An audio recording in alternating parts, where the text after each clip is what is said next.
It's time for Twig This Week in Google. Jeff Jarvis is here, Gina Trapani, Leo Laporte. We're going to talk about Google's new renamed Android marketplace, the iPad 3 and what it means for the post-PC world, and Apple asking Android handset manufacturers for a little baksheesh. It's all coming up next on Twig. Netcasts you love. From people you trust. This is TWiT. Bandwidth for This Week in Google is provided by Cachefly. CACHEFLY.com. This is Twig, This Week in Google, episode 137, recorded March 7th, 2012. My hips do lie. This Week in Google is brought to you by Go to My PC. Take care of last-minute requests from anywhere, right from your iPhone, with the Go to My PC app for the iPhone. Visit gotomypc.com for your free 30-day trial. Use the offer code TWIG. And by Squarespace.com, the fast and easy way to create a high-quality website or blog. For a free trial and 30% off your new account for 3 months, go to Squarespace.com and use the offer code TWIG3. It's time for Twig This Week in Google. And we're going to talk about, of course, Google, the cloud, Twitter, Facebook, all of that stuff. Jeff Jarvis is here from the City University of New York. CUNY, he's a professional journalist there. He's also a blogger at buzzmachine.com, the author of a fantastic new book called Public Parts. Great to have you, JJ. As always, highlight of the week. Highlight of my week. Say hi to Gina Trapani.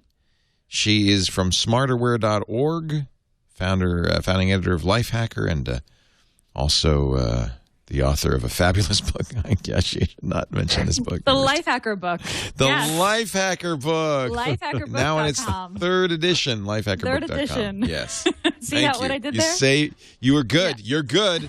Are you headed off for South by Southwest after this? I'm not going this year. No, none of us is going. First time in 6 years. I'm feeling kind of Why? so sad about it.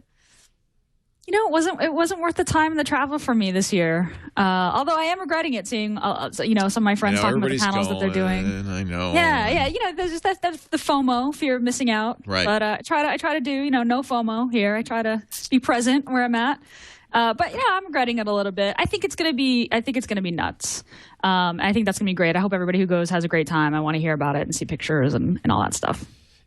We had a great time last year. It's a social event now, really. That's why we didn't. We had to decide whether to cover it. Sarah Lane's going, but we had to decide: do we want to cover it? And I just decided there probably wouldn't be a lot of news there unless something weird happens. No, right. Yeah, it's not the South by of 2007 where Twitter launches or Foursquare launches. Right. It just isn't that anymore. As much as I think a lot of new startups want it to be that, I don't think it's that. It's just similar to Comic-Con here in San Diego. Like, it's just so grown so far out of proportion that it gets kind of watered down and difficult to enjoy. Although I love the South by folks, and I hate to feel like I'm slamming them. I'm not. It's been a great event. I've gone every year for the last 6 years, and I might go back next year. We'll have to talk about it. Maybe the three of us will go back. It's the same here, Gina. I got into a little bit of a semi-public tiff on Google Plus because of their contract for speakers that doesn't let you speak anywhere else, and I just decided that I was going to try something else this year. I do regret the expansion to all the campuses, and it's just hard to stand in the hall and see your whole world swimming by, which is the way it used to be.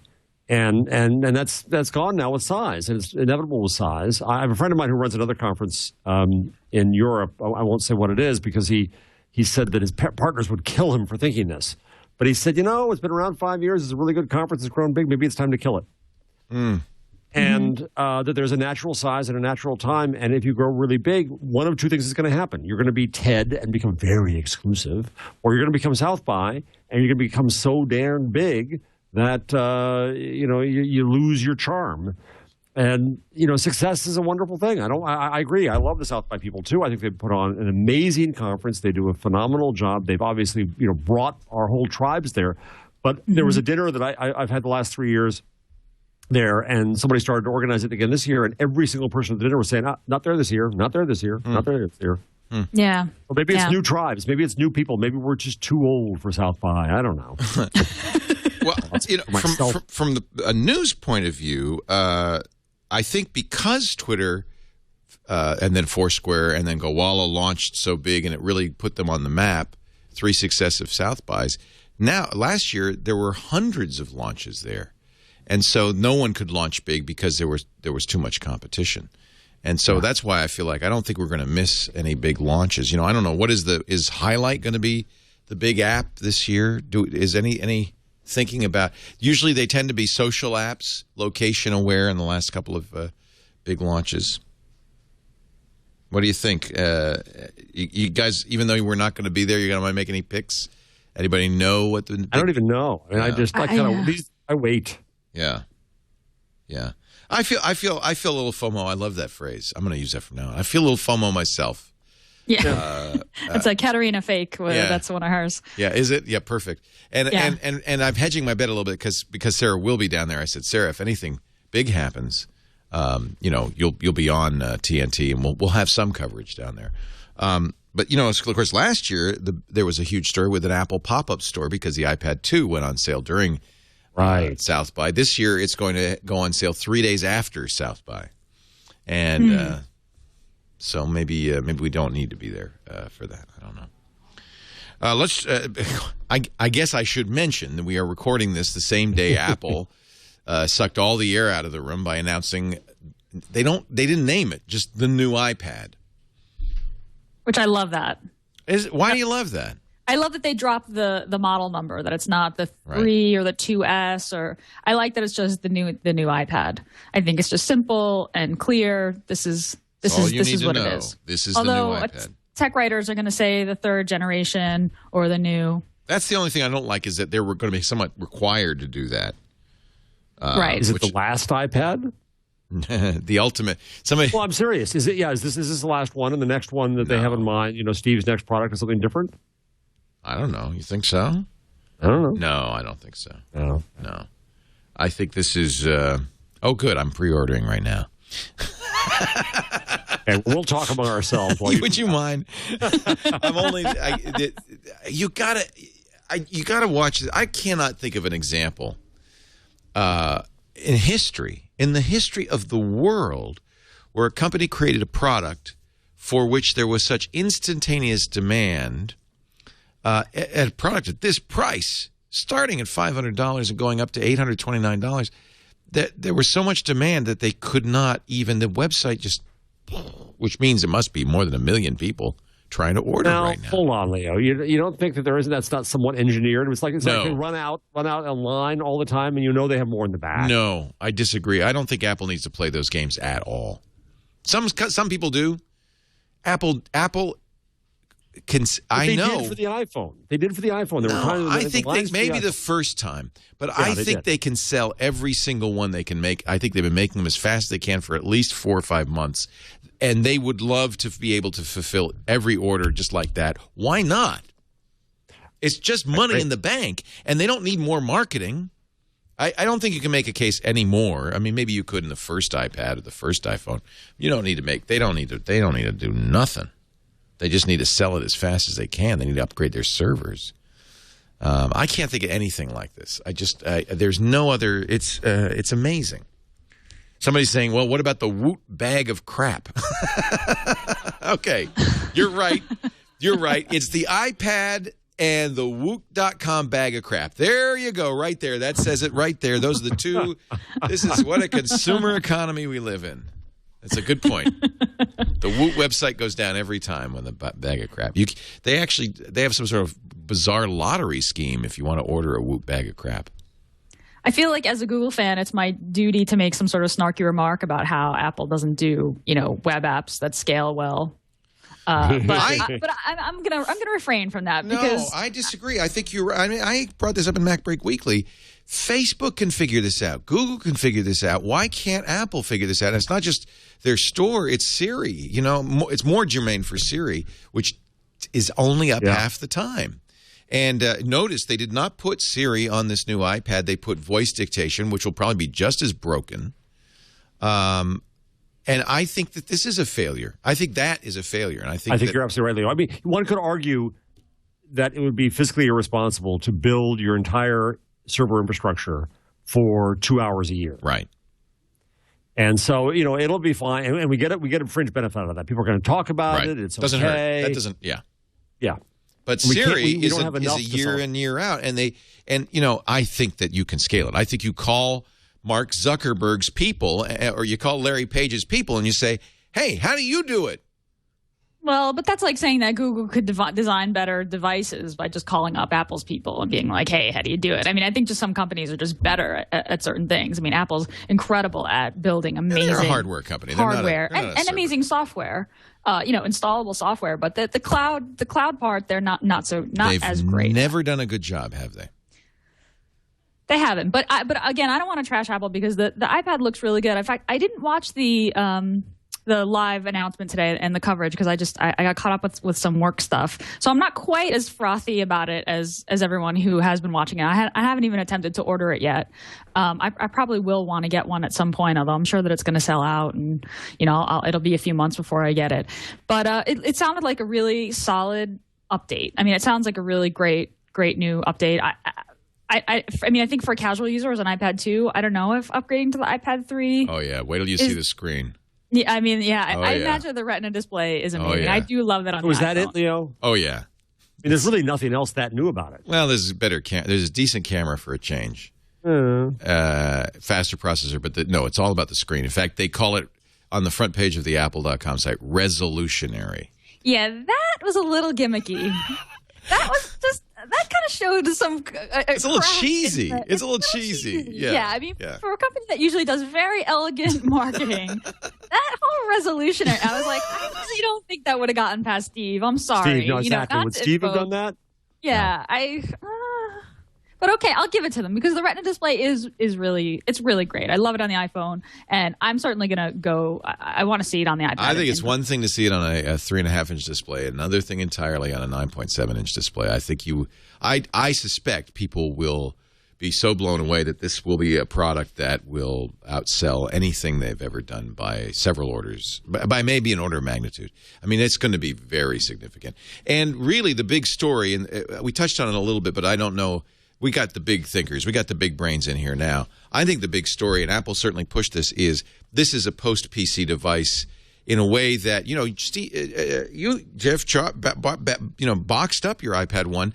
You said it's a content consumption device. I was wrong. No, you weren't wrong. I have it. But you weren't wrong on the iPad 1. I got to eat my crow. That's a delicious crow. No, but I think that the third one, in the way that it's evolved in terms of speed, capacity, and screen, is now, and it's clear that Apple wants it to be, a content creation device. I think merely for video and pictures alone. Right. Yeah, they clearly do. Go ahead, Jeff. No, go ahead, Gina. They clearly do, but I watched the promotional video. The dad taking video of his kids playing in the sand at the beach with the iPad. First of all, I don't bring my iPad to the beach. I live here in San Diego, so I go to the beach a lot. That seemed crazy to me. And the table with people sitting around a table with GarageBand up, with 4 iPads kind of all linked together, playing the drums and the piano on the iPad. That kind of bummed me out. Really? You don't like that? You'd rather see him play real instruments? Get some instruments. You're such an old fart. I must be. Yeah, this is definitely my old fart mode. I was like, people get some pictures. I think is great. I still think it's weird when people take pictures with their tablet. Anil, my boss Anil, put together this milkshake feed of pictures, photos of people taking pictures with their tablet, and it's completely dorky. I mean, it's so dorky. And, but I think that's going to change. I like the idea of putting together a commercial or a movie of my kid's birthday party on the iPad. It's just not something I've done, and I'm not convinced yet that I'm going to do that on my iPad. Apple does sometimes do that, where they FaceTime's a good example, where they can make a very compelling commercial and say, boy, you're going to really want to do this, and you even might get sucked in widely, and then you never use the feature. I think Siri is on the edge. FaceTime, definitely that's the case. And people will always say, oh, no, I use it. But really, I don't think it's widely used. So it's very easy to make a commercial that looks like, I really want to do that. There's the dad on the beach. Right. I mean, come on. Would you bring your iPad that close to the sand? Maybe I'm just too particular about my devices. But Right. Well, actually, you're going to learn something right now. I never go to the beach because I can't stand getting sand in my socks. I'm looking at you and thinking, this is a man who's never been in the sun, period. No, I don't do it. Plus, I'm sorry, you cannot see even the retina display in the sun. And because I live in San Diego, so I know this for sure. Especially if you have sunglasses on and you turn it the right way, the sunglasses interact. But anyway, I'm not going to nitpick the commercials. It looks like a really incredible device, and I definitely want one. That's very interesting. I'll admit it. But do you have one now, Gina? I do. I have the iPad 2, and I have to say, I love it. I love it. It is my favorite computer. I love it so much that I bought the keyboard. I bought the stylus. I draw on it. I do things on it that I normally don't do in a computer. It's my play computer versus my, I code on my MacBook, and at night I kind of draw and play and browse on the iPad, and I think that's why I love it. Kind of, the lean back computer. So I do love it. I held out to the iPad 2. And I sort of begrudgingly fell in love with it. But yeah, really love it. All right, enough of that. Okay, yeah, I feel like that now I'm frothing out. And somebody pointed out, and I think this is really true, that cloud services, Microsoft has had some problems. In fact, most recently, their Azure service went down on Leap Day because somebody didn't program February 29th into the computer. Oh my God. Which is pretty pathetic. Maybe you could call Facebook and ask him for that algorithm. I think it has something to do with divisible by 4. Oh, boy. Chromium blog, February 27th. They announced the Ponium rewards for exploits. $60,000 if somebody discovers a full Chrome exploit, 40 for a partial. There's a $20,000 consolation prize. Somebody has just claimed the $60,000 full Chrome exploit. This is Sundar Pichai posting on Google+. He's, of course, the guy in charge of Chrome OS. Congrats to longtime Chromium contributor Sergey Glazunov, who just submitted our first Ponium entry. Looks like it qualifies as a full Chrome exploit. You've got to admire a company that actually publicizes the fact that their browser has a massive hole in it. Open source, baby. Turn the crackers, make them work for you. $60,000, that's a lot of money. It is. He says, we're working fast on a fix. We'll push via auto update. This is exciting. I love this is I don't know if this is spin or if I think he's sincere. That's what I love about Google. This is exciting. We found a big hole. We're going to give you $60,000. Wow. Well, that's a heck of a lot less than the headcount they'd pay to somebody sitting there all week after week trying to do it. Hell yeah. $60,000 is cheap. Yeah. That kind of engineering. Very cheap. Yeah. Yeah. So I don't think this is spin. I think this is really them saying, no, we want people to bang on it. We're going to let you know if there's a hole. And we're going to fix it. By the way, if you're a Chrome user and you're interested, we did a really interesting Security Now yesterday on Speedy, the SPDY technology that Google is starting to implement in Chrome, that they say will speed up websites 3 times, websites that support the Speedy technology, 3 times faster. And that is another thing Google's done a really good job with, is speeding up the web. Someone in the chat room mentioned that bug bounties in open source culture are very common. Yeah, that's even in been closed going on source. For a long time. Microsoft used to do that. They'd have pizza parties and they'd give you, but on the other hand, I don't think that they would make a big deal about a massive exploit in a shipping product, saying, "Hey, we found one." Right. It's true. It's true. You got to love that. Yeah, 3 times faster is not the same as 3 times as fast. I'm told by Up in the chat room. I don't know, Professor. What 3 times? I'm staying out of that. Faster, 3 times as fast. I don't know what the difference is. I think they're right, but I'm not going to. I can tell you the Apple Store is not using Speedy. Well, here's the funny thing. I shouldn't say this on the air. I'm not there. I haven't bought yet, but I got farther in Safari than I did in Chrome. Oh, what a surprise! Oh, shocking. That's one thing I do. I don't. Maybe it's just me, but Chrome does not work well on my Macs. I end up using Safari because Chrome seems sluggish. Yeah, Chrome, it is. YouTube videos get it confused, and then it bogs down, and I've got to restart Chrome. Meanwhile, back at the Apple Store. I had to disable Flash in Chrome to make it. Is it Flash? It helped me a lot. because I was beach balling often. Yeah. So I think I installed an extension that's flash block, so it shows you if there's flash and you turn it on if it's something that you definitely want to see, and that helped me a lot. Although I know what you mean, it is a bit sluggish on the Mac.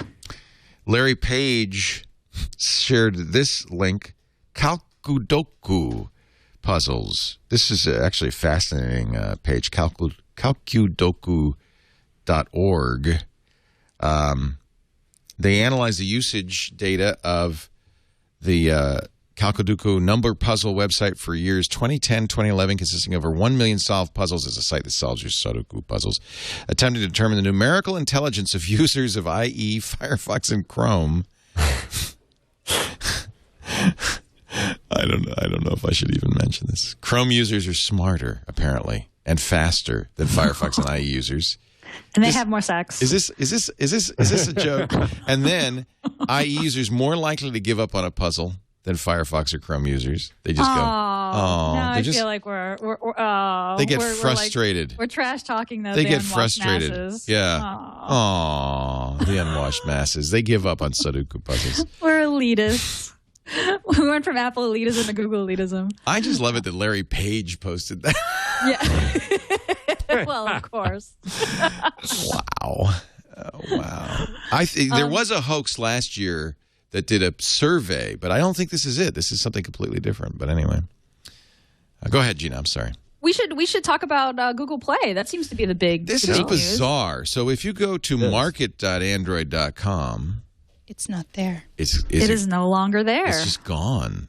It changes it over to play.google.com because apparently even if you're buying an app, what you really want to do is play.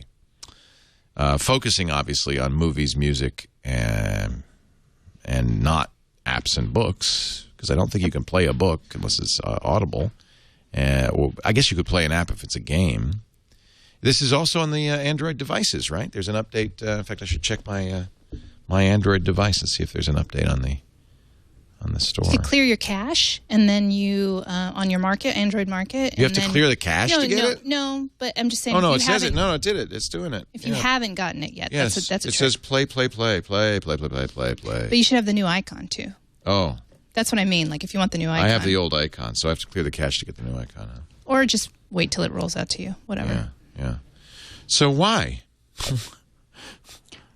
It's much better branding. I really like the new name. I like the new icon. I don't like that it sort of subsumed the Android brand inside of it. You know, like you can buy Android apps inside the Google Play store, which I'm actually not used to saying yet. Yeah. Well, Gina, isn't that because you can also buy songs and books? It's not Android. Right. Yes, exactly. But the Android brand isn't part of the name, and I thought that was just an interesting thing. If you read the name literally, I mean, for me as a maker of a to-do list app, I was kind of like, well, where do the productivity apps go? You know, when I say like get an app at the Play Store, I imagine that they're going to be games, but you can't really take them take the name literally. The iTunes Store is a lot more than music.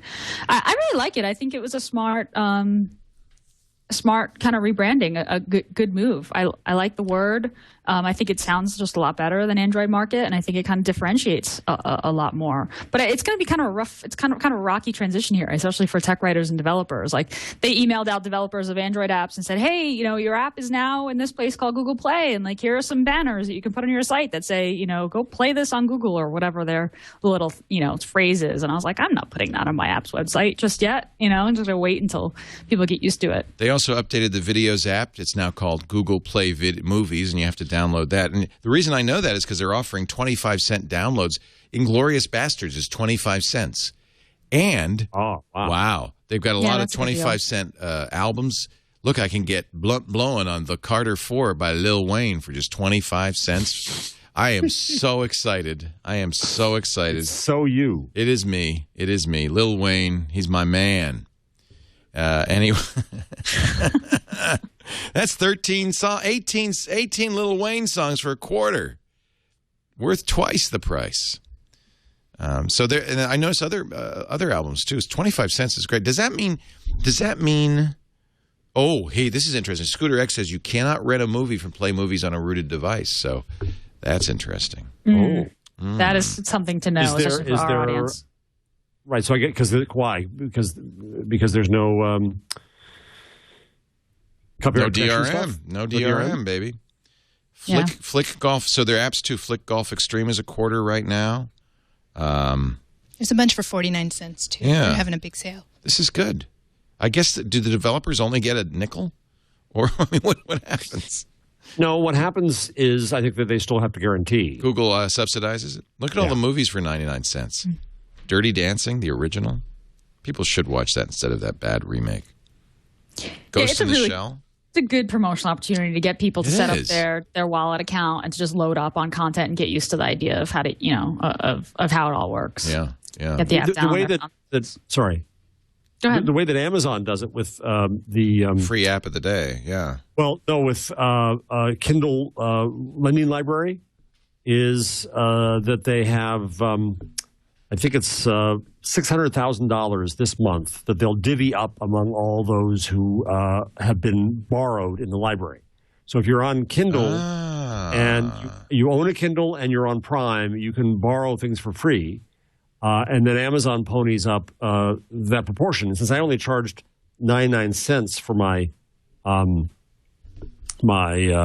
I am. Where is it here? My whatchamacallit, my ebook, my Kindle single. Then I'll probably make more from the share than I will from the book. Wow. Just because of the massive sales and yeah, and just because that's only 99 cents. Whereas if you're going to make something that's $10, you'll get to pay the same I will. Right. So it's hard to make lending structures terribly fair, but wow, this looks good. This is HD streaming on this is the Galaxy Note. This is Inglorious Bastards. It's pretty good. You're gonna have to zoom in a little bit to see it. So you're streaming? Yeah. I didn't download it. It's just streaming it. And it's streaming it in high quality. Are we gonna get pulled from YouTube for this? Absolutely. Absolutely. It's pretty good. I shouldn't show this part. It's where the baseball bat and all that stuff. But still, that's pretty good. I have to say, for 25 cents, the quality's excellent. But they have to, because, of course, Apple has now started with this 1080p, and they've got a new Apple TV. I love it, because for those of us who like content and stuff, this is the industry's completely reinventing itself. Yes. And it's all streaming. Netflix made a deal with Apple that you can use your iTunes account to pay for your Netflix subscription. Netflix is integrated right into the Apple TV. HD 1080p from Netflix 5.1 surround. Forget physical media. It's dead. And what Google's doing and Apple's doing, huge. So Netflix is letting customers, so they're making Apple a customer entry point. So they're yeah, you don't have to buy a Netflix account through Netflix anymore. Right. I wonder what that deal is, though, for them. I mean, given Apple's history of keeping customer information from. That's a good question. I think it's a big win for Netflix. I'm not surprised they would do it just because of the volume. And Netflix, like a lot of companies, wants to get out of the physical media business. That's what they struggled with, with the Quickster and all of that. Right. I hope the terms weren't I hope the terms were good for them. I like Netflix. I do too. I really like those guys, and I know they got a lot of heat because of their flip-flopping and all that stuff. But but I'm just saying, between this Google Play, what you're really seeing is this move towards streaming everywhere. Yep. And it makes sense. Well, which it has more control. Well, it's for the movie companies for sure. For the movie company, it's what they should have been going through ages ago. Yeah. And also, the next thing to conquer is get it when you want it and get rid of these windows. Right. Because the argument is that's the primary driver of piracy. I can't get what I want now, so the heck with you. I'll go get it. Right. If I could get it now, then more people would. That's the oatmeal cartoon. The oatmeal. Yeah. Right. Yeah, oatmealing is my new verb. Oatmealing. I like that. I tried to pay for it. I couldn't. I want it now. I want it now. So I downloaded it with the intention of paying for it when I am able. That's oatmealing. That's key. So the key in oatmealing is, it's okay to download a pirated version now as long as you buy it when it's available. Right. Like I wanted to pay for it. I tried to pay for it. I was unable to pay for it. So I downloaded it, but I will pay for it when I am able to pay for it. Just don't forget. Right. That's right. Well, that's right. Just Oatmealing. Oatmealing. We like it. Yeah. Yeah. Well, what it says in the end is a company has a choice of whom to piss off, their old sales channel or their customers. And they didn't have a relationship with the customers before. They only had a relationship with the sales channel. But that's the essence of the disruption that's going on. And when they learn that it's stupid to piss off your customers, then goodbye sales channels. When you frame it that way, that's fascinating. That really makes a lot of sense. And that's what's happening. The relationship is changing from channel to customer. See, I think that the retail as a whole is, I'll get in trouble for saying this, but nearly doomed.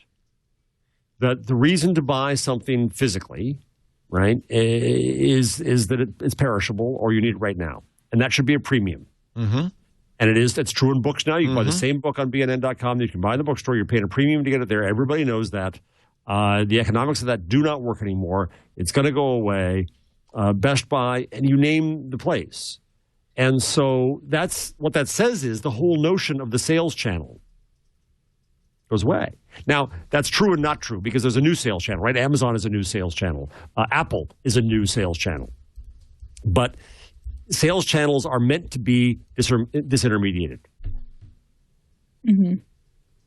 I think that's absolutely true. Although Apple makes the in-person retail experience a very, very premium. I mean, I enjoy going to the Apple Store, not on iPad release day, but any other day.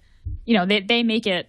When I bought my iPhone, it was amazing. I had a friend of mine went and bought a phone at a Verizon store, and I went to go during the same week. And the experience was completely different. I mean, it was just a nightmare for her. It was, go to this one, and the computer was slow, and what model do I get, and the paradox of choice, and the upsells, and the crazy. At the Apple Store, the guy never, he was standing there with his iPhone, with his little connection, and I was able to transfer my number, buy an iPhone, have it set up without leaving the table I was standing at. So I think there's still room for that premium experience and doing that premium experience really well in person, for sure. But I think you're absolutely right. I think that the crappy retail experience is there isn't a market for that anymore.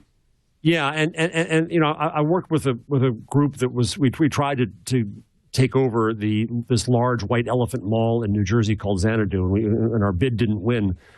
But the idea of this brilliant marketing guy I'm working with, I mentioned him in a sentence in Public Parts, is that retail space becomes about marketing rather than about fulfillment. And, in a sense, that's what the Apple Store's real value is that it's marketing space. Yeah, you can get it here. But it doesn't make any difference to Apple whether you buy it there or not. None. Right. Come for the classes, to just look and try and touch. Experience, all that. Yep. And any store today that doesn't encourage you to hang out, I mean, I've said this to Best Buy in the past, that they should be turning on their Wi-Fi for everybody. There should be a hangout. There's an opportunity to create a new third place. Right now it's Starbucks. It could be bookstores. It could be, Apple is not a third place where you're going to sit down because you can't. Though they used to have stools in the 14th Street store in New York. But there's that idea of having a social hangout as a new form of marketing and retail becomes really interesting, I think. I agree. We're talking about Google, the cloud, Apple, whatever is on our mind. Jeff Jarvis, Gina Trapani. More to come in just a little bit, but first a word from our friends at Citrix. They make so many great products, including Go to My PC, which is the best remote access software out there. There are choices. There's lots of choices, including free choices for remote access. But when you get serious about it, if you're in business, for instance, you need something that's secure, reliable, won't crash on you. Go to My PC. It's fast. It's easy to use. And it happens all the time that, your stuff's on the office computer, but you're on the way to the airport and you go, oh, my goodness, I forgot this, or I need to send an email from the office address.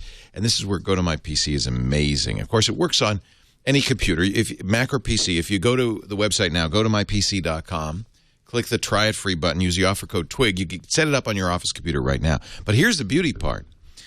You can access that office computer from a lot of different devices, including an iPhone, an iPad, So even the iPhone will let you access. It's a really weird access Windows 7 from an iPhone, but you can do it, and it works really well. It's just it's a disconnect, sociologically speaking. Go to mypc.com. Try it free right now for 30 days. If you visit gotomypc.com, click the try it free button. Use the offer code TWIG, TWIG, TWIG. And then, set it up on your Mac or PC, and then download the free app on the iPhone or the iPad. I don't know. Is there an Android app? They're working on it. I think they're working on it. I know, yeah. There might be a tablet app. I don't remember. Anyway, I know iPhone and iPad. It's just so cool. Go to mypc.com. Give it a try today, and we thank them. And Citrix just supports us with all of its products so nicely. I'm very, very grateful. Just an update. New animal. Penguin. Is this like, so this is frozenplanet.com? They have like just. I guess. This is I guess. SeaWorld. Oh, it's a show. It's a show. It's just a live cam. Those are those emperor penguins. Yeah. The Emperor Penguin walks. What was it? It was so funny. Billy Crystal on the Academy Awards. He does that thing where he's reading people's minds. He reads Morgan Freeman's mind, and he's going, "The Emperor Penguin walks out." It was very well done. Yeah, that was really well done. And then it's again snowing. And then the polar bear jam. Well, where there are polar bears, there's snow. Yeah. After the ad. All right. So, since we're in sort of an iPad haze after the announcement today, I have two questions. I didn't watch the iPad announcement, so I'm curious if Tim Cook said anything that was very obviously about Android. And the second question is, what does Android have to do to compete with the iPad now? I had a bet, which I did not lose. I said I will drink an entire bottle of Crystal Head vodka on this show if the word Google is mentioned at any time, and it was not. I mean, that's the golden rule. You never name your competitors, There right? will be no – well, it's funny because Google kind of – even backhandedly, Google talked about Apple at I.O., but Apple doesn't know. It's actually interesting. Yeah. He didn't make any cracks about – No, nothing. I thought I saw somebody – I thought I saw some tweets saying that he said something about page load being skippy, but it could have just been my friends. There was a graph that he showed, which was interesting, about sales – in which he showed Dell and Acer and a bunch of PC companies and said, and this is the point Apple would like to make, if you include these post-PC devices, the iPhone and the iPad, we sell more PCs than anybody else. They would really they would love you to include iPad sales in their sales figures because then they are, in fact, much bigger than anybody else. And I think you can make a case. I don't know about the iPhone. You can make a case that the iPad should probably be in that. It is, especially with as they get more powerful, it really is.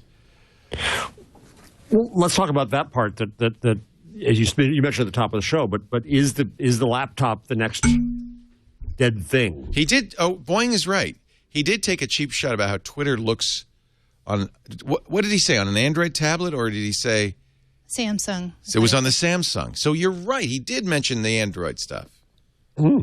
Android apps, Yelp, and Twitter, and how bad they look and how well integrated they are in iOS. He did. We weren't watching the stream. We were just watching the live blogs because they don't stream it, of course. So. Oh, right. Yeah. But did they posted it after the fact? They posted it almost immediately after the fact, which is a little different for Apple. Usually they take a day or two. I don't quite understand it. That isn't mentioned in Google, is it? You're right. I hope not, 'cause I don't want to drink a bottle of vodka. Saved by the bottle of vodka. I don't want to drink it. So what does Google have to do to compete with the iPad? I felt like the Google Play announcement yesterday was sort of a little bit of a half-hearted attempt to be like, hey, we're still here. We've got a thing happening this week, too. It's over. You think it's over? Yeah. It's a done deal. I think Android competes well with iPhone, and I'm an Android user, and I love the Note, and I love the choice. But there's no tablet that's even the Asus Transformer Prime, which is, I think, arguably the best, that comes even close. The Kindle Fire is the only Android app that is even in the ballpark, and it doesn't say Android anywhere on it. And ask Amazon, they won't say the Android word. So I think that, and boy, when you look at how they've leapfrogged again the competition, I don't know. I think that it's not even close. I really don't. And I'd love to. I mean, I love I far prefer Android phones. The things that I can do with my Android phone far outweigh anything I can do with an iPhone. But still, in the tablet, it's not even Not even close. Alas. I hope that changes. I hope they at least have something that's at least a little bit of a contender, because more competition, I think, is a good thing. But at this point, it does feel like the iPad is so far ahead. I don't know what Google could do. Oh, yeah. So, Jeff, you said this is the death of the laptop. Well, I'm just asking. I mean, to try to not look pink and weirdly dead when I'm at home doing the show, I went out to buy a PC. I bought one. I mean, I didn't buy what you said. I bought the cheap new Asus X101. I think it's called. Actually, those are nice little PCs. Yeah, $269. Wow. Right? Yeah, which is pretty amazing. But just looking around, I thought, well, okay, do I buy a desktop? How silly. You may buy that anymore. There are a few, but why would you possibly put this big honking box, right? Laptops, I'm walking around all the time with my Logitech keyboard and my iPad. And yes, folks, I did rebox it, but I do have one, and I do like it. And I'm trying to buy another one right now and failing at it, and I'm going to get pissed. Is the idea of the computer over? I mean, when I do talks now, when I talk about, pardon me for the Greg time, folks, that Gutenberg's invention was originally called automated writing, the horseless carriage. No, really? It was called automated writing? Yeah, it really was. Because we always define the future in the past. Horseless carriage. It's a carriage without a horse. And it was the fonts were designed to look like scribes. Right. That was the whole point, is you could write fast. In fact, they printed nothing but Bibles for 30 years because they couldn't think of anything to do. Right.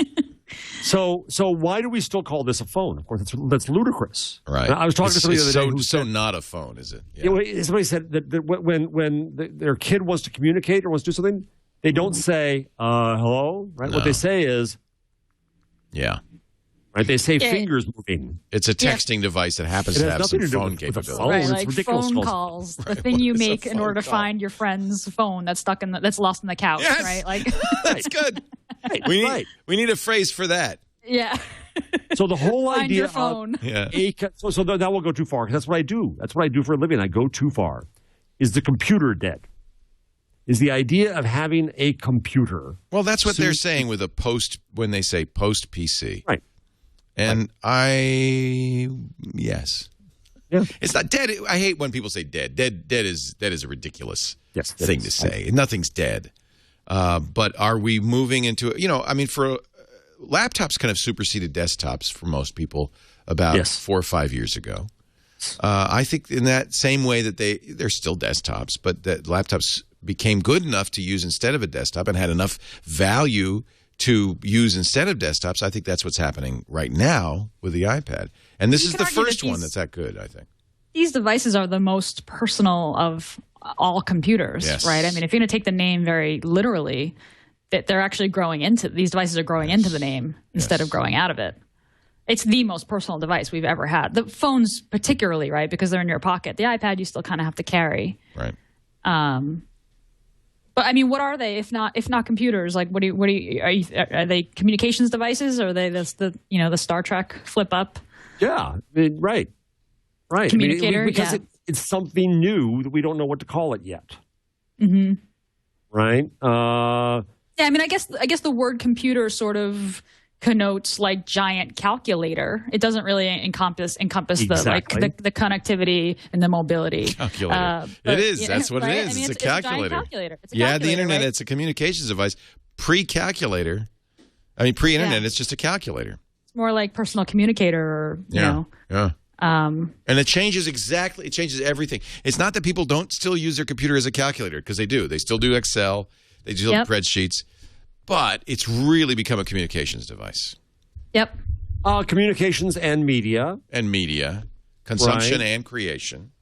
In varying flavors and proportions, And so I was reading there's a guy named Nick Diakopoulos who's working with us at CUNY doing a map of opportunities in media/technology. It's really a cool paper. I'll link to it and put it up.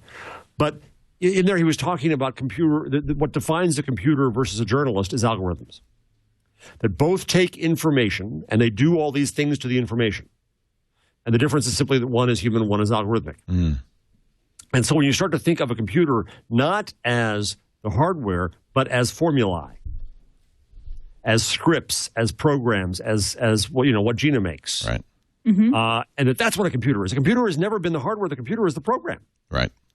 That's what makes it do what it does, right, Gina? Right. Yeah, absolutely. Absolutely. You're asking a programmer this, Jeff? I know, that's what I'm doing. I'm sucking up to Gina. It's a set of rules for ask the designer. He'll say it's a CPU and a RAM chip. No, ask a sysadmin and you'll get spat on. Right. But no, I agree. I think it's the software, and then you can abstract it to create another layer, which is software is just really a way of describing a problem. And, yes, absolutely. So I think it's just it's a fascinating. When you bring it back to Gutenberg, that really I think that kind of contextualizes it in a way that makes sense. Now it starts to make sense. Yeah, that's a really great example. You said that it's a communication device, but it's also a consumption, or it's a media device, which is kind of a consumption device. But I think that's what's different now is that consumption and communication go hand in hand. And creation, right? So we don't do these things alone. This stuff is all that's right. It's all of a piece. Right? It's all of a piece. Yeah. Mm-hmm. Exactly. And we don't even have a word that covers all that describes that. Right. I'm watching a movie with my friends online, or I'm playing a massively a multiplayer online game. I'm pair programming over Skype with my other developer or whatever. To add to Apple's complete and utter dominance of every area of technology, they've now extended an olive branch, according to the Dow Jones Newswires, to Android device makers. They've said, we will cut a deal with Samsung and Motorola. All we want is, remember now, Microsoft's getting, we guess, $10 a handset for their patents. All we want is $15 a handset, and you don't have to worry about court ever again. So explain that to me, Lucy. Well, it's called licensing. I mean, that's what happens with patents. Right. The real question for a long time in my mind was, and it came up because of Walter Isaacson's biography, is Apple suing Samsung and Motorola and others because they just, and this is often the way businesses gets done, because they want the license fees. Look, those are our patents. We tried to make a deal. You said no. Okay, pay up. Or because they want to scorch earth and just destroy competition and win outright. When you read Steve Jobs saying, I am going to myrtleize Google, I'm going to spend every penny and every my last breath to kill Google because they stole the Android phone for us, you might think it's the latter. But in fact, now the Apple says, we're willing to license it. Actually, they're asking for, according to Dow Jones Newswires, from $5 to $15 per handset for some of their patents. That's okay. So that's going to go straight through to the consumers. Absolutely. So it becomes an Apple tax. It's the Apple tax. You should know that on 70% of Android devices, we're already paying a Microsoft tax of a similar so let me amount. just work out the numbers here. So how many Android devices were supposedly this year? We see the new numbers every week, right? But what's the number out of? I don't know. Eileen, Android. Yeah, 50 million, 100 million? I thought it was 350. It's a lot. That's a lot. So 350 times $15 is, please help me, somebody with a computer. Gina, you are a computer. Calculating. Working. What? Chat room. 350,000 times $15 is what? What's the bottom line go to Apple? 350 million. Wait, 350 million devices, right? You said no. See, this is where I would like to have a calculator. $5 million. Zero. 300 million total devices, 850K activations a day. Okay, so 300 million. Good, that's easier. Yeah. Times 10 would be 3 billion plus another half. Well. You know what? It's chicken feed. It's 4.5 billion, but it's chicken feed compared to what's Apple's gross these days? Oh God, I mean, I don't know. They make more than that in a week. So it's chicken feed, but it's interesting because they don't need the money, but they would like the money. They feel, I think, that we invented this stuff. So slide to unlock, you better pay us if you want to have a slide to unlock on a phone. In some ways, I'm relieved because it's a lot easier to pay $15 or something per handset than if the company wants to kill you. And I was really afraid that that's really what Steve Jobs wanted. He wanted to kill Android. So do you think maybe this is the olive branch because Steve is not here anymore? They knew they had to. Okay, well, all right, well, we'll mollify Steve, but the truth is it's not good business. Well, right, it isn't good business, and you're not going to kill Android. You're just going to piss people off. The question is, will these companies go for it? Or, I mean, will Motorola, let's say Motorola with all the cloud of Google behind them, will they do this, or will they say, no, we're going to fight this to the death because we think we have the right to use the swipe to unlock. We think there's prior art. So it may not. Well, then you're mitigating risk. Then all business is about risk. But then, but understand, it's like extortion, right? At that point, it is. It's like the mafia. Yeah. It's like a protection racket. Well, you got a choice. You could fight us in court. You might win. You might lose, or you just give us $15 and we'll be done. So there's every an device economic forever. factor. Right, on every device forever. Forever. Well, or until. Well, and so what happens is, do Android devices become too expensive then? No. So But it does hurt the third world market, the very, very, very low cost phone market. Yes. And they may end up going to Windows. It might actually, maybe the big victor here is Microsoft, because Nokia, of course, which makes the bulk of cheap, low-end feature phones, may just say they're already got a deal with Microsoft. I don't want to pay the Google tax, or the Apple tax, I should say. So I'm going to make a Microsoft phone. I'm sure that's why Microsoft did it. And Apple doesn't license its OS, so. It's an interesting question. It does change things around a little bit. Apple and Google are meeting with a member of the Senate to talk about privacy. Chuck Schumer. Chuck Schumer. What do you mean? Whoa, what are you saying here? Chuck Something Schumer. tells me Chuck that Jeff Schumer. has something to say about this. Yeah. I know I'm going to say. Seems like you're upset about that. What's going on there? I was screaming at the TV only this weekend because Chuck Schumer is famous for having press conferences every Saturday. Yeah. When no one else has press conferences, they have lives. And so he gets his stupid fakakta story on the TV news. You get the news cycle. Right. Gets this cycle going, and that's where it is now. So he comes out with, oh, my God, they're stealing things. And so there we are. Bingo, right again. We got to meet with him because he got his attention out of it. Adam Thierer, I hope it's Thierer, I don't know, who's a really good libertarian writer online, released a white paper today, 80 pages long, that I think I put on the rundown. It's really, really good so far. I'm a quarter of the way through it. About a topic that I was working on before, but he did a much better job than I would have done, on moral crises, moral panics, rather. And he calls them, and it's been called by others, this techno panics. Right. And it goes back to the story I've had about Kodak cameras causing all kinds of fears. Electricity coming out of the wall and killing cartoons, comic books, all these kinds of things that cause moral panics. And that's where we are right now, is there's this illogical argument of possible harm and uh-ohs.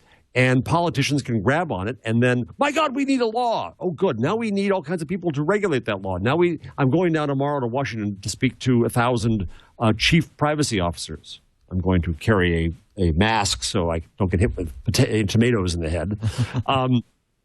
But that's why it starts this whole structure going. So they're forced to go talk to Schumer because Schumer knows he's going to get attention for it. It's a cynical act, but problem is that's where we are with last week's discussion. I'm starting to believe all politics is cynical act. It just is. It is. Yeah. So Mr. Schumer said, does Chuck have a strong accent? Oh. He said, we asked them if they could find a way on their own to prevent apps from having access to private info. They were friendly and open to the idea that this ought to be changed. That's Apple and Google. They were friendly and open. What are you going to say? No, Senator, I disagree. Oh, yeah. Yeah, you're right, Chuck. That ought to be changed. We ought to fix that. Neither Google nor Apple had a comment. The stick, of course, is he has also sent a letter on a Sunday to the Federal Trade Commission asking them to investigate Apple and Google on these privacy issues. Well, I learned something reading the White House's proposed privacy Bill of Rights and Guidelines. Yeah. And I learned a little about the law on this. And they're much more reasonable than Europe's. I still have some issues with them. I'll write all that. But their structure is, and it's said this oftentimes, even without legislation, the FTC shall do this and this and this. What they say the FTC is going to do is that if you're a company and you warrant that you're going to have a behavior, either because you have your own policy or because you subscribe to an industry set of guidelines, if you fail at that, that's when the FTC goes after you. So they don't need a law, which is exactly how the FTC has gone after Facebook and Google so far, because their contention was not that they violated the law, but that they violated their own policies. And so if you get an industry to create a policy, then the FTC can go after you basically for a form of fraud. It further says that if you say that you subscribe to an international set of behaviors, that is to say the EU's privacy regulations, and you fail on that in the United States, the FTC would persecute you on that basis without legislation or courts. Well, as long as I got your head up, new German bill wants Google to pay for news snippets. We're just going to keep throwing. It's like I'm poking Jeff with a stick. Yeah, let's just keep beating Jeff.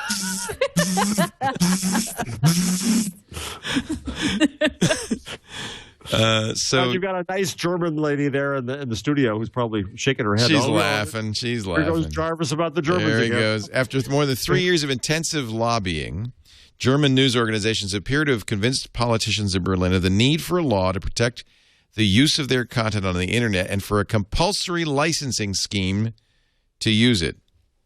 I guess it'll go up for a vote in the next few weeks. Apparently, Belgium did the same thing, but nobody noticed. Well, Belgium, there were court cases on this. The court decided it wasn't a law. That's right. Right. Marcus Beckdahl, the editor of Netzpolitik.org, posted, "For now, we're relying on the intelligence of the German parliament not to implement such nonsense." If the German parliament's anything like our Congress, I wouldn't rely on it. Oh. They're probably smarter. Well, they're busy these days because they're running Europe. Germany is in charge. Oh, you're frozen. You were. Never mind. He's fine. No, so I was just upset. Stop poking him. Google slashes storage prices, but still no G Drive. Google had dropped prices on cloud storage. I noticed that the other day. I was actually talking about it on the radio show, and I went to look at the pricing, and it dropped a lot. Well, not a lot, but it dropped a decent amount, a couple of pennies per gigabyte. Google's facing competition from Amazon's S3 as well as from Dropbox and Azure and SkyDrive and all the other. Do you upload a lot of stuff to Google Docs? I don't, but that is one of the things that I think we've talked about, but I think people don't know is that you can upload any arbitrary file. Yep. To Google Docs. It is cloud storage. It is. I don't know if people know that. But it doesn't have the we talked about this before, but it just doesn't have the functionality. It's not easy. Right. You have to manually do it, and I forget. I guess I don't. I'm sorry. I'm a little distracted. I apparently have just ordered 22 Apple TVs. I'll take one. $2,178 worth of Apple TVs. Wow, $3,800 worth of Apple stuff. I don't really want that many Apple TVs. One would do. I don't know how to get out of this, though. I'll pay you back for one. Maybe just continue shopping. Yeah, Apple TVs for everyone. One year we gave Roku's to everybody, all the hosts. Yeah. Yes. Yes, you did. Yeah. It did. I'm gonna take a break. We have a few more things to talk about, and then of course Jeff's number, Gina's tip, my tool. Everybody, are you getting? And then polar bears.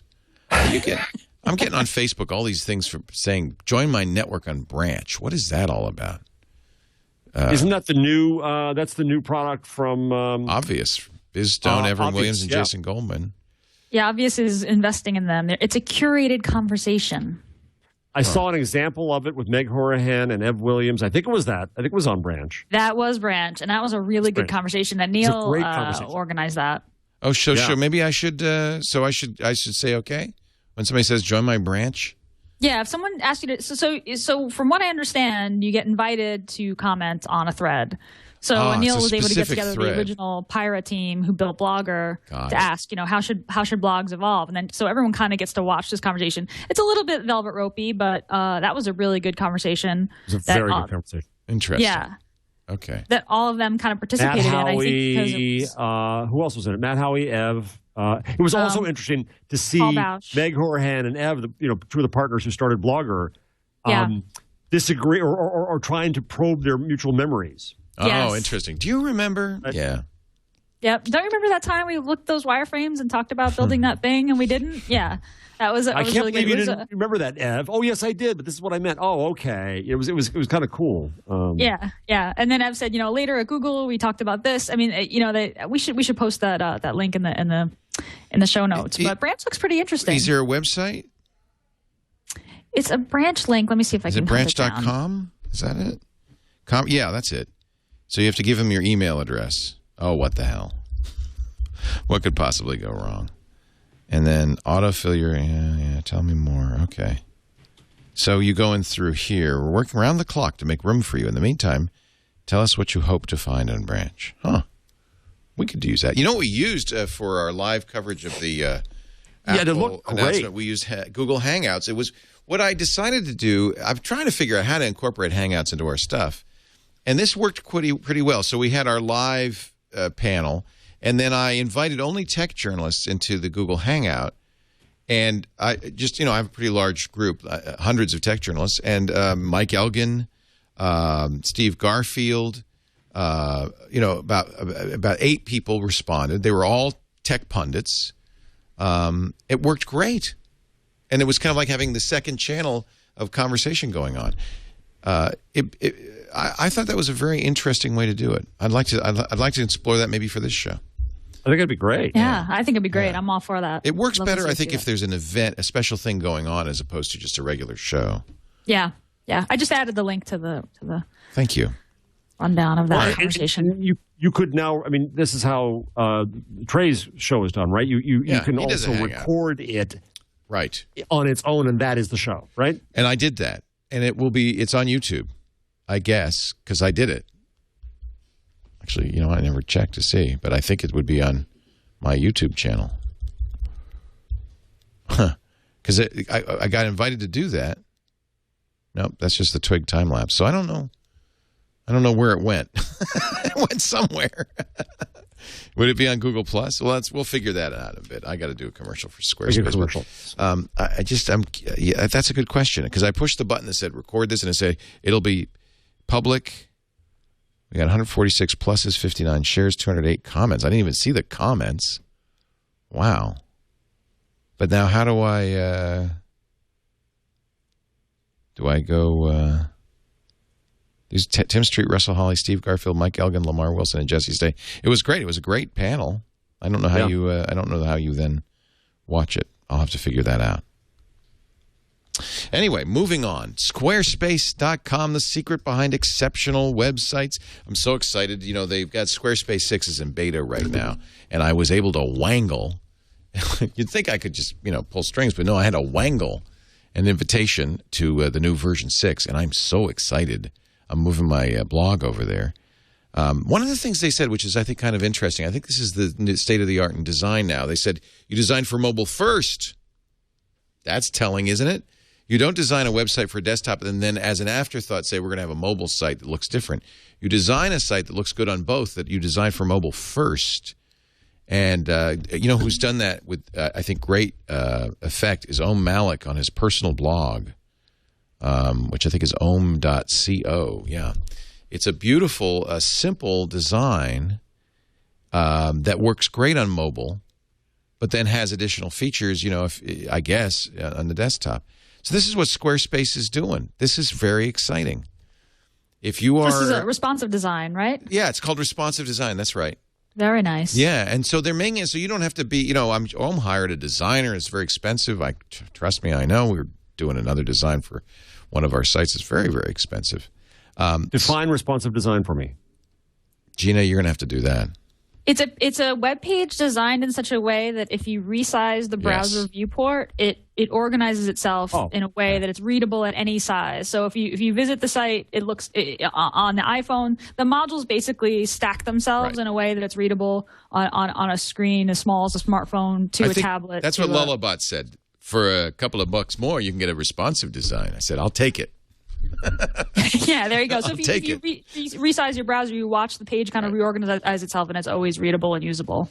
And really that it looks good on mobile first and foremost. Anyways, we could go on and on about the philosophy of this, but here's a great deal. Go to squarespace.com, click the Try It Free button. You can play with their stuff for free. All you need is a name for your site, a password, and your email address, and you're in. And you get for 2 weeks, you get complete access to all the features. So many great features. Design, they have, some brand new templates, 13 new template redesigns, 85 new style options, 2 brand new templates. They've got integration with all the social media, automatic, built-in plugins. You've got a great Android and iOS app, seamless blog importing and exporting. It's got that Google philosophy. You can get in and out for movable type, WordPress, TypePad, and Blogger. Preserves all the SEO, all the images, all the links stay the same. I can just go on and on, but it's really easy to try it. Just click that green button there at squarespace.com. And then once you've tried it and you want to sign up, it's very affordable. By the way, this is hosting and the software. So they're the web host. So you don't have to install software, keep it secure, or anything. They do all of that at squarespace.com. If you decide to buy, make sure you use the offer code TWIG3. Twig and the number 3, you get 30% off for 3 months. It's a good deal. Squarespace.com, the secret behind exceptional websites. And I will let you know when the new Leoville goes up on Squarespace 6. I'm very excited about that. The Squarespace team was at the tech meetup in New York, I think, last week. And I didn't get to go, but my students went, and they were just wowed by them. Just absolutely wowed. Yeah. Yeah, and it's neat that they're in New York. They decided that they wanted to. Anthony, who started the company, was in Maryland, University of Maryland, but he decided he wanted to be in New York, and that was the place. Yay! Yeah, New York is Silicon Alley. Yeah, California, you're such a cliche. You're full of yourselves. So you're so with it. Oh, you just wish you lived here. You just wish you lived in California. Actually, you used to. You moved to New York. I actually tried to come back. I came here, and then I tried to rebox my move and go back to California. I don't want it. I love New York. I would live in New York, absolutely, except I kind of years later, it helps if you marry a Jersey girl. And it helps. Years later, I now say that I have to be here, but at the time, I left California, and I said, it's too easy here. And I got to New York, and I said, you idiot. What's wrong with life being easy? Life is a lot easier out here. But I got to tell you, if I started a company, I would do it in New York. I would do it in New York before San Francisco, for sure. Gina. Yeah. Really? Yeah. Oh, yeah. Huh. Definitely. Yeah, there's a burgeoning tech community. There's some really interesting stuff going on there. Some really good companies, some really good investors going on in New York. That's where I would do it. Of course, I was born and raised there, so, Yeah. I was born back east and moved out west. Mm-hmm. Jeff, where were you born? I was born in the Chicago area, and then I went to 4 elementary schools in 3 states and 4 high schools in 3 states in 3 years. And that's what explains why I'm so neurotic. Or so brilliant. No, neurotic. Oh, so brilliant. Google getting into the airline ticket business. Now, I'm surprised that they did this after the whole thing over IATA. And, or not IATA, ITA. Google bought ITA in order to have airline schedules on the search results. Well, now they're going to sell tickets direct. Now it's just with a little tiny New England regional airline called Cape Air and Nantucket Airlines. But their software, their booking software, is powered by Google. I think this is very interesting. I think it is too. Doesn't it make every industry now nervous? Yeah. In the content industry, I keep saying that Google can't own content because it's channel conflict, it's getting into trouble, blah, blah, blah.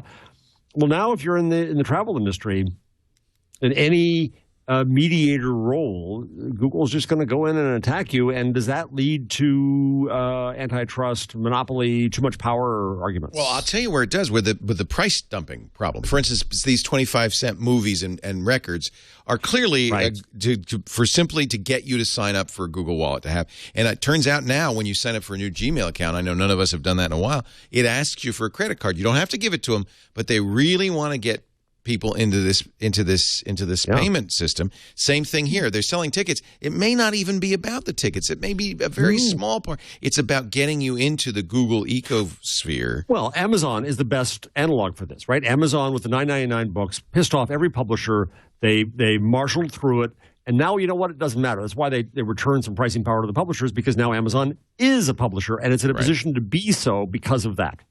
This really, I don't envy regulators now, because when you look at a purchase like ITA, there's a whole lot more to think about. And this whole idea of price dumping is the big issue. Google can lose money on stuff because they have a secondary way of making money, and that jeopardizes businesses that this is their primary business. Yes. Yeah. And I didn't know about that credit card during the Gmail. I didn't either. But yeah, it's interesting. So it's a promotion for Google Wallet, saying, hey, set up Google Wallet now while you're here, while you're signing up. Give us your credit card, and then you can buy stuff in the Google Play Store. Well, it still says Android Market. I certainly don't regret doing that. I use the Google Wallet a lot. Amazon. I love it. It's great convenience. You don't have to re-enter your credit card. No one wants to do that. Just say, buy it. I'll take that. Yeah. Yeah, it is more convenient, and it'll be interesting to see if mobile payment systems, actually do kind of take off. I think that'll be that if they do take off, which I kind of hope to see them take off. I don't want to deal with cash or credit cards. I just want to be able to wave my phone and not have to touch the I was surprised. I was at Kmart, and I could wave my phone at Kmart and pay, which shows you shop at Kmart. Kmart is your saving place. Nice shirt, Leo. Kmart. No, this is a Scott Evest. Scott Jordan's, by the way, going to join us on Triangulation this afternoon to talk about Shark Tank. There's a story. I love Shark Tank. I love it, love it, love it, love it, love it. I show it to my entrepreneurial students. But did you know that in order to get on Shark Tank, you have to give them equity in your company? Give Shark Tank the company? We're talking about the TV show? Yes. You give ABC, the producers of Shark Tank, you give them equity in your company in order merely to appear. Because they know they're adding tremendous value. Whether or not you get money from the sharks. Doesn't matter. Doesn't matter. What a great business model. I should just start doing that. Just give me one share, man. That's all I want. Just one share. Just one share. Anyway, we're going to talk about Scott Jordan was on Shark Tank last week. We'll talk about his experience on Triangulation this afternoon. Which was his business? Scott makes this. He's Scott Evest. Yeah, he makes the... he was going to get money. Why did he successful? He doesn't need money. I know. I don't know. I think he's starting a new venture. But he said you cannot... He was careful not to mention Scott Evest on Shark Tank, or they would get equity into an existing company. Wow. So it is a new business he's doing, right? Yeah, something like that. Yeah.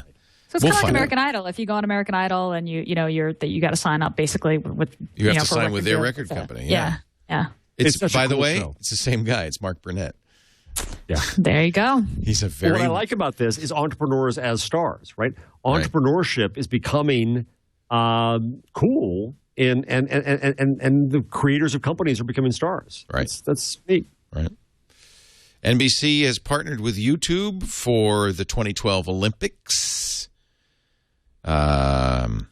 They're going to provide the video player and live streaming infrastructure for the Olympic Games on NBC. That makes sense. Nobody knows better than YouTube how to do this stuff, right? NBC says they're going to broadcast every live event in some form, showing more than 3,600 hours of Olympic coverage. So YouTube will be the official video-on-demand partner at NBCOlympics.com. That's good. I like they could, especially when it's a different time zone. It's not so bad for you East Coasters, but for our West Coasters, is it 8 or 9 hours difference? Yeah, it's the worst. It's the worst. It was really bad in China. You couldn't see anything live. Mm-hmm. Yeah. Well, at least you don't have to stay up late for the Oscars. That's true. I was so glad that was live. The Grammys was tape delayed. It makes me crazy. It's like this thing is taped up the road, and I have to wait 3 hours to watch it. And it's it's kind of the Twitter world where people are talking about what's live events. It's so frustrating. So are the Google Map car, the Street View car is coming to a neighborhood near you. Are you ready? Are you ready? Comedian Nathan Fillion says, yeah, I'm ready. Is this a new house you're in? It's a new house to me. They didn't just build it, but it's a new house to me. I moved not too long ago. There's always you're very excited about the new house, but there's always things you're going to miss about your old house. Okay. One of my big things I was missing about my old house that kind of made it hard to move was if you looked it up on Google, the Google map, you did that street feature where it takes the map, pulls it up, and you're looking at the front of your house, you can see my cat. My cat made it into the picture. Really? And I was like, hey, there he is. So I was kind of like, oh, I'm not going to have that anymore. Wait, what, were you looking at it regularly? Don't you? The cat doesn't move. Check it out the one time. So you go like, hey, there he is. I'm going, that's a cat. Okay. And I was a little disappointed because I wouldn't have that feature in my house anymore. I'm standing on my porch. This wasn't 3 months ago. I'm standing on my porch, and the Google Map car is coming down the street. And There's a car? You can't miss it. There's all these big Google... I've never seen that thing. It's got giant robot eyes all over it and devices on the wheels, and they know exactly where they are, and they're taking pictures everywhere they go. Wow. Here they come. They're coming right down the... Okay, I need a Google Map pose. So what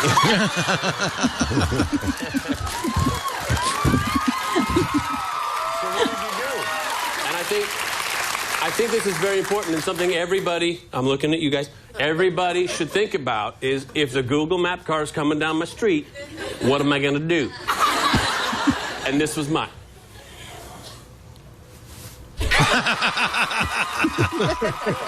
Of course, Nathan Fillion, not a comedian. He was Mal from Serenity, and he's now got a TV show called Castle, which actually is on the other hand, there's the guy in France who's suing because the Google Street View picture took him a picture of him peeing in front of a truck in a driveway.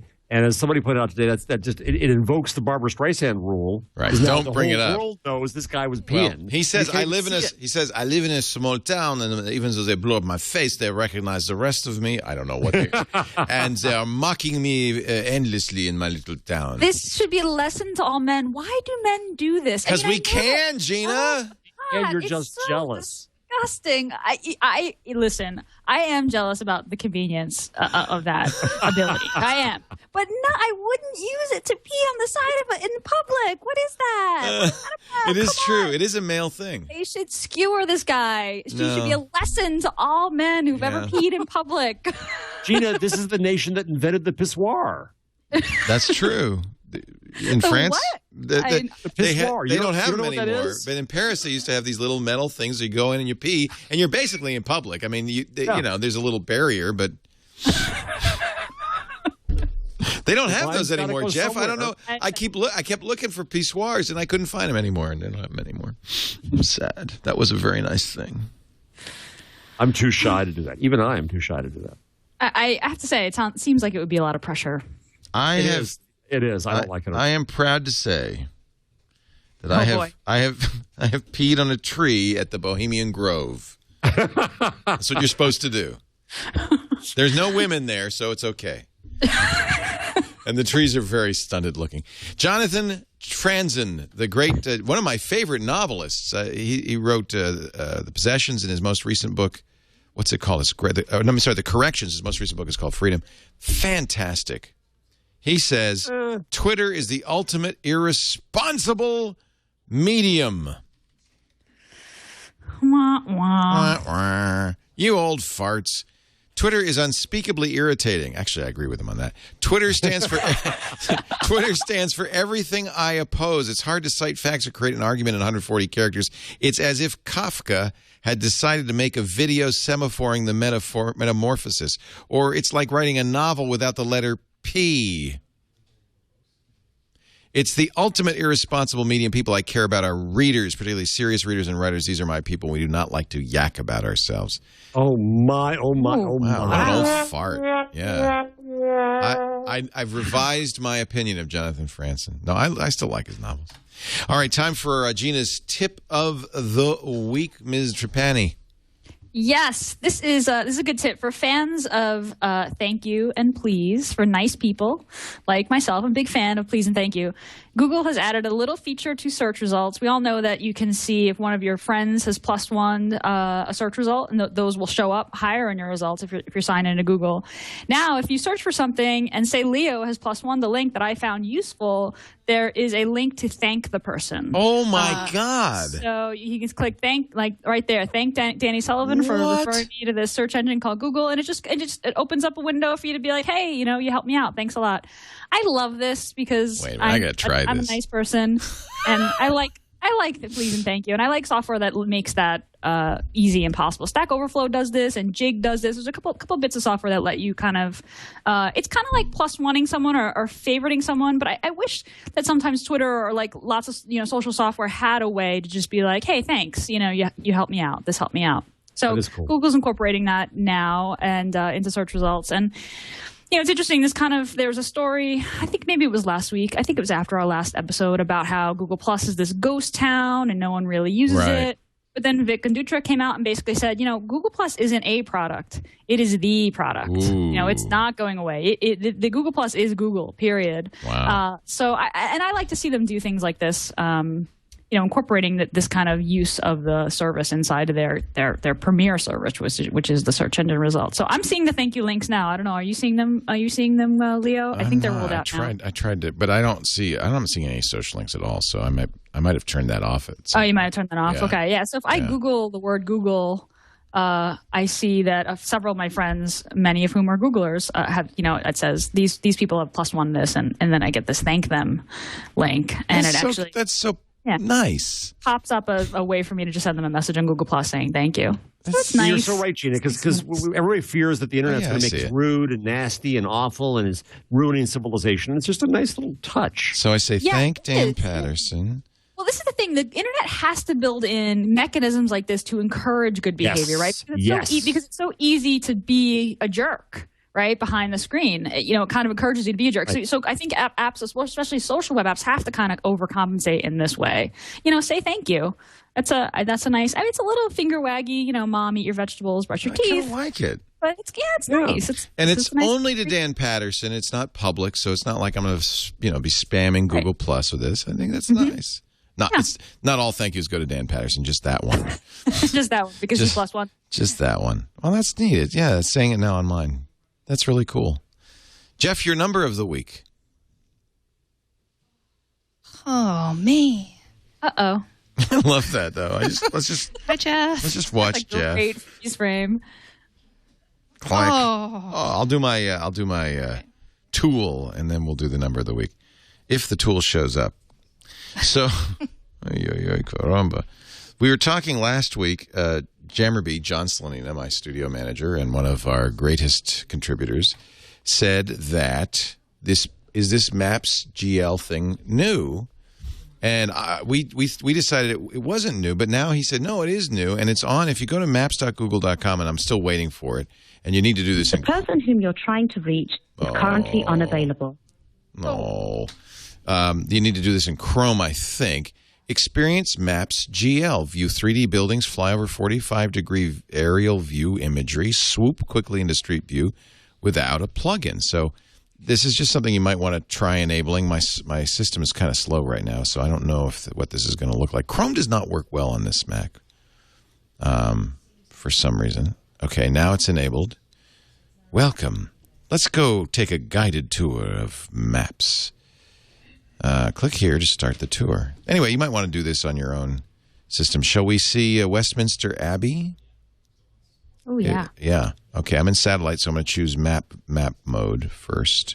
That's one thing you have to do. And then let's go to Westminster Abbey, London. Get the pop-up out of there. I want the Google map cameras to go to the castle in Downton Abbey. Oh, I know. That'd be awesome. I know. That's cool, huh? Yeah. Zoom until the slider is here. Okay. See 3D buildings. Now, you could do this before, but now you're actually doing it. Now we can zoom and pan, and these are. I'm supposed to. How do I change the angle? Shift and Is it shift zoom? Zoom in and pan.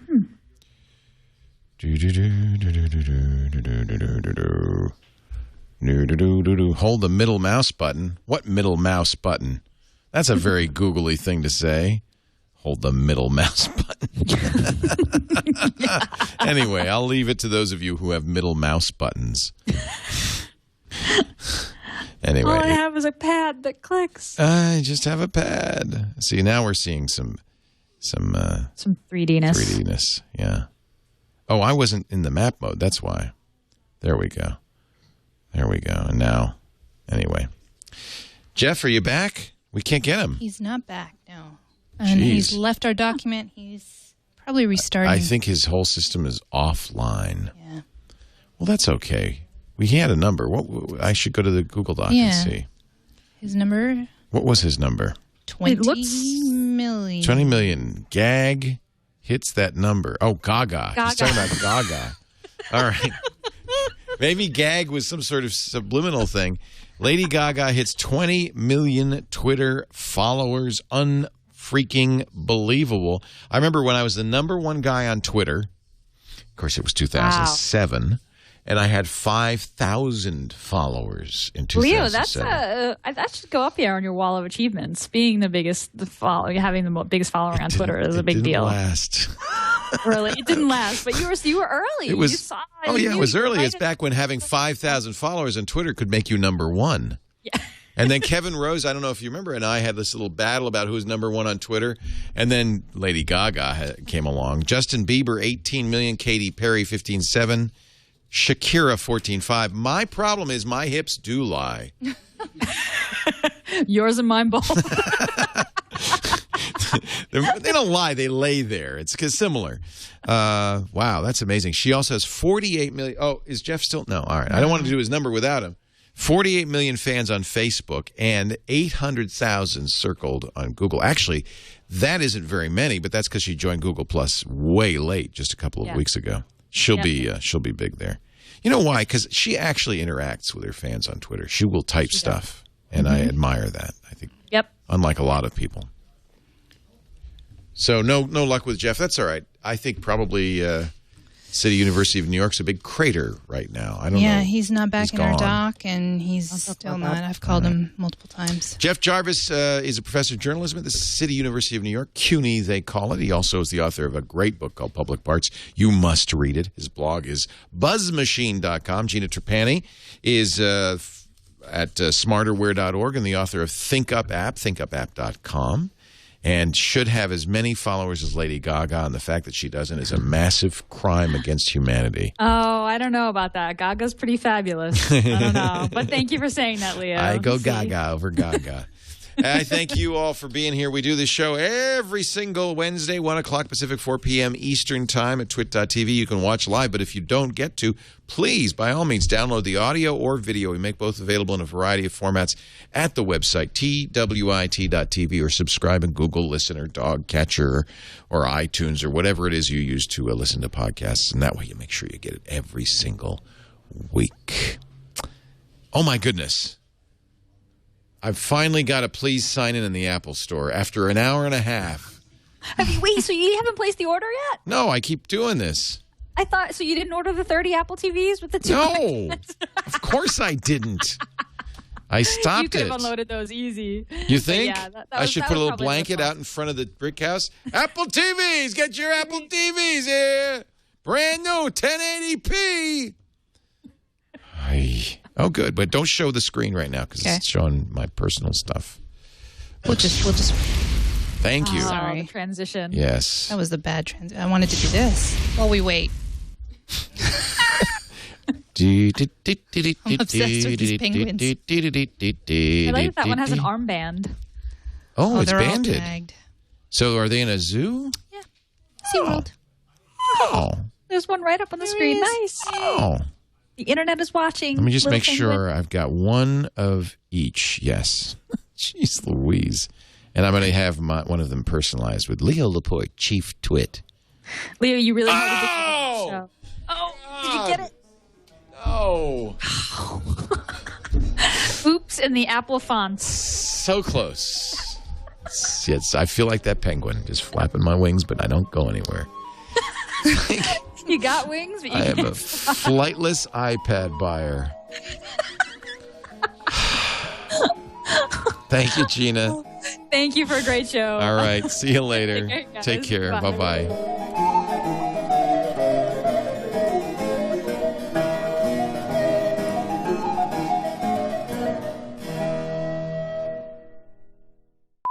So is there a Frau Feli in the studio? A who? Yes, she's here. Frau Felicitas Hackman? Frau Feli? Where are you from? Germany. Well, I knew that much. Where in Germany? Düsseldorf. And do you... Danke für das Bild. Der Bild? Die Bild? Dem Bild? She says something in German.